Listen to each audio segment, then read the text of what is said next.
Isang Pinoy bakery favorite naman ang gagawin natin, Taisan Loaf. Simpol, luto na,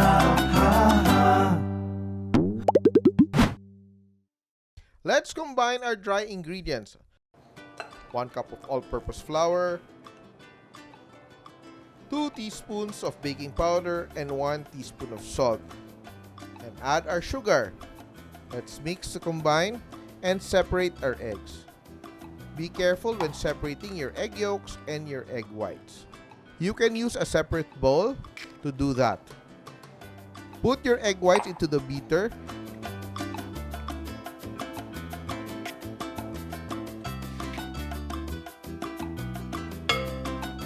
and add milk into the flour and egg mixture.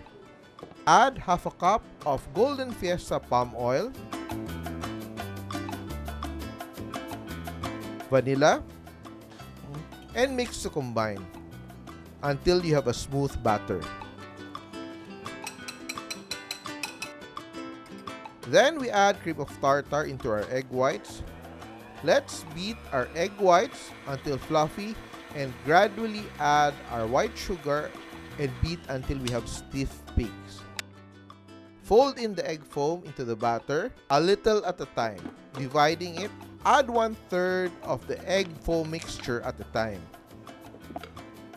Fold in, but be careful not to deflate your meringues.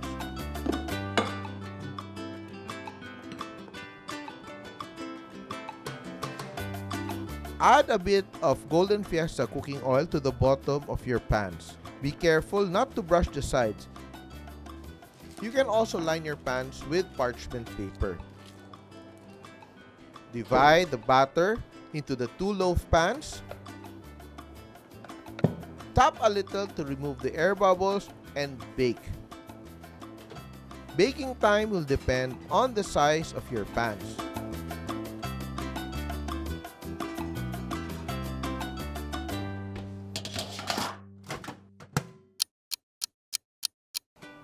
Once your cakes are done, allow to cool and flip it to the pan.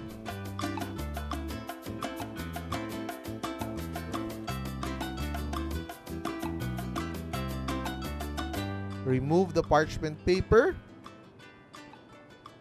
and turn it back over. Now it's time to brush it with butter or margarine. You can also sprinkle a bit of sugar and top with grated cheese.